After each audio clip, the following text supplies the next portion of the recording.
Hello and welcome back to Pokémon Reborn. When we last left off we were chasing a mysterious box, but first some news!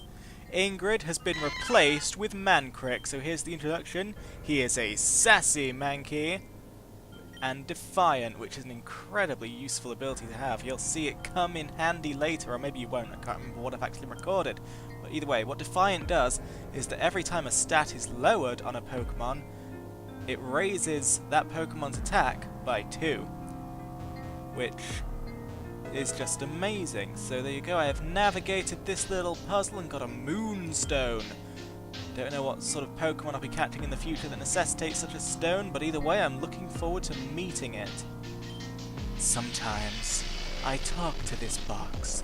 Sometimes it talks back. And there it goes. We've got that box in our sights. It's time to get that Great Ball. And then to hunt down just an ordinary box. But this is no ordinary box! So I'm just going to search everything just to see if there are any hidden items. Not seeing much, so I'm off upstairs and I see a TM. See, they're going with the old Gen 5 and onwards thing where an Ultra Ball on the ground means that it's a TM, which is useful. Now, Quash. Is Quash a move that exists in the real Pokemon games? Because I've literally never seen it before.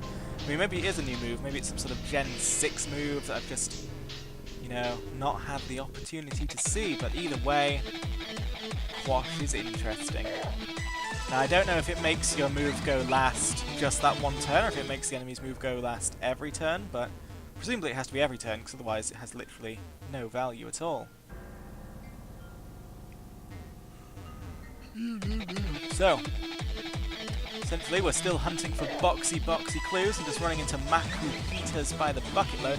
I don't know if you saw me capture a Makuhita while recording, but I caught one and I named it Majin Buu because they look like basically the same thing except Makuhita is yellow. There's literally no other difference than that. I defy you to tell me otherwise. So I'm back outside now, didn't see anything relating to the box. There's one of those light shards that will act as a Pokemon Center for me later when I need it. Muna. Muna. What does that mean? Muna. That's a Pokemon, isn't it? Gen 5. Muna. Is there a Muna around here? Is that what's causing the boxy problems? Not sure, but I know that this is an Espurr, which they look just amazing. Espurr being a Gen 6 Pokemon, look at their beautiful eyes and their teeny little mouths. They are what you want out of a cat. I mean, their Pokédex entry is pretty heavy. Apparently, they are constantly suppressing their own thoughts, because if they ever relax for just 1 second, their full psychic energy will be released and they will kill everything within several miles. So, you know, I did say that the canon Pokemon games had some pretty destructive, devastating methods of death as well, and that's one of them. This Pokemon literally has to consciously try all the time not to kill everyone. Now, you'll notice that Wesley didn't beat the Espurr there, and I blame myself. I should have just kept using Assurance, but I wanted to see how much damage the beam would do, and it turns out basically nothing. So, never mind. Betty's here to save the day. Do. Of course. So I'm gonna grab that shard and give poor old Wesley another time to shine. Excuse me, I'm studying Pokemon gang activity. Have you seen any suspicious behavior? Well, I have seen a moving box. Surely you've seen it too, because it came through this way. Maybe you were too busy looking at your clipboard there. Magnemite, by the way.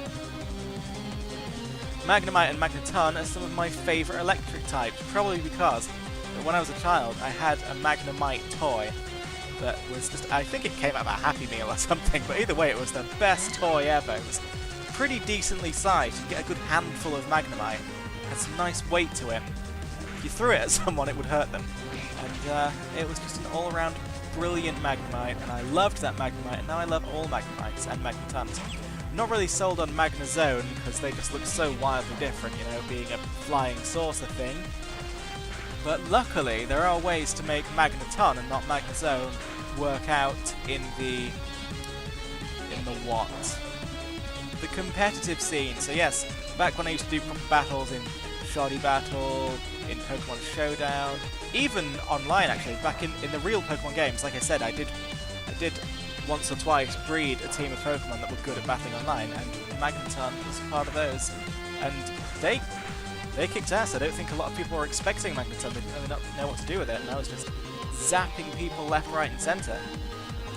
In fact, I think some of the very first YouTube videos I ever made on a channel that is now just I don't use anymore was battles of me online on my old Nintendo DS. I literally just got a webcam, stuck that webcam in front of my Nintendo DS, and recorded that.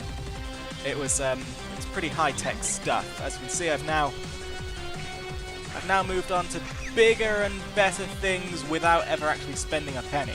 I could make such high-quality videos if I was willing to fork out, but I'm not. Well, that afforded an unpleasant diversion. It's not like I'm planning to make Let's Plays for money or anything, just for fun, so good lord, let's keep the costs down to 0. Wesley is evolving. He is a lot happier than I thought he was. The way that hairdresser lady spoke about him, I thought he barely liked me, but I guess he's doing better than we thought because he is evolving now into the rather silly-looking Swoobat. Look at that monstrosity. Isn't that just the most amazing thing you've ever seen? But I love my Swoobat, and he will be in my team for the foreseeable moment. You'll notice that there is now a bit of sound lag. That actually happened in-game. And look now, it's taking absolutely ages for Wesley to be released. I don't know if it's like something going on in the background of my computer or whatever, but either way, there was some pretty lag-tastic times there. Probably because usually, when I record, I turn my computer on 10 minutes beforehand and let it warm up and stuff, whereas this time I just dived right into it, so no doubt there was a lot of stuff that my poor old computer wanted to get done in the background that I just didn't give it time to do. So let's see if my theory is correct, and if by showing them a Pokemon with full happiness, I get this Vulpix. Of course, Mankey isn't full happiness. I don't know why they look at the third Pokemon in your list, but they seem to look at the third Pokemon in your list. So, come on. Have a look at Swoobat. That seemed not to be the answer either. So I just needed to confirm. I mean, obviously Swoobat's happy with me, because that's how they evolve, but I needed to confirm. Really seems to trust you. You've done a great job raising it. Can't wait to see how it turns out. So I guess my theory was wrong, and full happiness is not how you get that Vulpix, but I will get that Vulpix one day. And I have to say, I like that the happiness mechanic is still in it. I do, you know, when this game started out so gritty, and there were mentions of death, I just thought, oh, is this going to paint Pokemon battling as like this really horrible, cruel thing? Which, you know, I understand that making real animals fight in real life is a horrible, cruel thing, but Pokemon is fiction. It's set in different rules in which the Pokemon explicitly enjoy it. So I was wondering, is this game just going to do away with that and sort of make everything grim and miserable? But no. Battling still makes Pokemon happy, and that makes me happy. So now, it's time to get Betty involved, because I think it's time for Betty to get to level 17. Who knows what she can achieve? Of course, I have no interest in fighting these wild Pokemon, both because A, that's never been my style. I never like to over-level Pokemon games, so I always run from wild Pokemon fights and only get my experience from trainer fights, and then I will only grind against wild Pokemon if I ever actually lose a fight against a trainer and actually need to level up. Which basically never happens in the... I see a Scraggy, and the Scraggy got into the box. The plot thickens. But yeah, basically never need to do that in canon Pokemon games, but in this one I imagine I'm going to have to do it quite a bit more. I've already needed to do it for the gym leader to train up new Pokemon, but this may not be an ordinary box. In fact, it probably isn't. Skrrr! Boxes don't usually growl, or move for that matter. Aggie! This is definitely not a normal box. Alright, I'm going to chase that box down, but first I'm going to explore the rest of this room. Anyway, what was I saying? Oh yes, so yeah, A, I never like to do it because I never like to overlevel the content, and B, in this game, that will actually be dangerous. Until I get, not the next gym badge, but quite a few gym badges. Oh shit, you're... Oh, nothing, I wasn't talking to you, go away. Unless you want to throw down, I ain't afraid to smack a bitch. You going? And I thought you going meant are you ready to fight, but apparently it doesn't. Now again, stop with the swearing. It's just no good.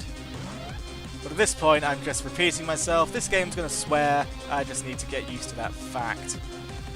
Alright, Icicle Spear. Now, this Icicle Spear hits 5 times, which makes me think that he might have a Shelder with its hidden ability. I can't remember what the hidden ability is called, but in Generation 5, I believe it was, Shelder and Cloyster got a hidden ability that allowed all moves that can hit between 2 to 5 times to always hit 5 times. And they also got a move called Shell Smash, which lowered their defenses, but massively increased their attack and speed. And so, using Shell Smash once, they were then, provided they survived that, able to just demolish entire teams with Icicle Spear. It's amazing.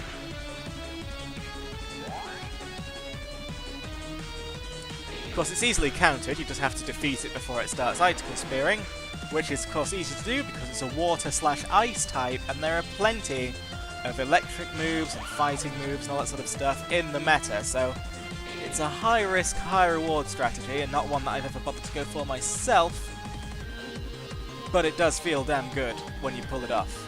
So, I mean, like I say, I've never done it, but I've watched other people do it, and I felt second-hand goodness just from watching it go off without a hit. It was great. So of course I dodged that dig like a pro. Now it's time to finish off Drillbur. It's a shame that Wesley still doesn't seem to pack that much of a punch, but hopefully that'll change once they learn more powerful attacks. Swinub, I think, is an absolute cutie, and I believe Mamoswine is nothing to turn your nose up at either. I don't think it appears very commonly in the metagame, but in my understanding of things, there is in fact an official Pokemon tournament, like, you know, Nintendo does it and everything, and Pokemon trainers from all around the world gather with their DSs and do battle for prize and glory. I think one of the years, again, I don't keep super up to date, but I think one of the years, hang on. Aw, shit, I shouldn't have said anything to begin with. I recognize you as the guy that got gypped that rare Pokemon back in the Grand. Now, first of all, I just want to say, gypped is a slur. It comes from, you know, gypsies, which is a slur, and it comes from the stereotypes that Romani people steal and rip you off. So don't say gypped, just don't, just say ripped off. You have learned a lesson today. So I spun a trick and made off with that rare Pokemon myself, bought a week's worth of food from selling it up to the gang member in North Obsidia. Though, gangs up here pay good, cause they take from Lapis. Lapis, I believe, is one of the districts. Anyway, Pokemon's not on me anymore, sorry mate. Now, this guy, he's been talking in sort of what I describe as very American slang, and then he leads off with a decidedly English mate. It threw me off. I don't know what I'm supposed to do with this verbal information. But anyway, what was I saying? Yes, one of the years, it wasn't the most recent year, because I don't follow this stuff very well, but I know that one of the years, like the Pokemon Master that year, he beat everyone with a Mamoswine. So I don't know if Mamoswine... Did the box just give birth to Pokemon? I don't know if Mamoswine has become more popular since that happened, but either way, Mamoswine is damn strong. But more importantly, the little one's cute. I've forgotten its name. I literally just saw it a second ago. Ah, I should never have said in a previous video that I know all the Pokemon's names, because now my brain is like, oh, I'm going to conveniently forget Swinub, there you go. I'm going to conveniently forget every Pokemon's name at the worst possible moment, so take that, you motherfucker. Oops, now I'm saying the F word in my own Pokemon series. I need to calm that down. Sorry about that, everybody. Anyway, this guy, I don't know what he was trying to do, but he literally didn't land a single hit on Robert, so never mind him. Did I just give what? Anyway, that's another 30 Pokemon in my pocket, and that is the end of this video. Thank you very much for watching. I'll get that Scraggy. I know there's a Scraggy coming up in my future. Thanks for watching, and I'll see you later.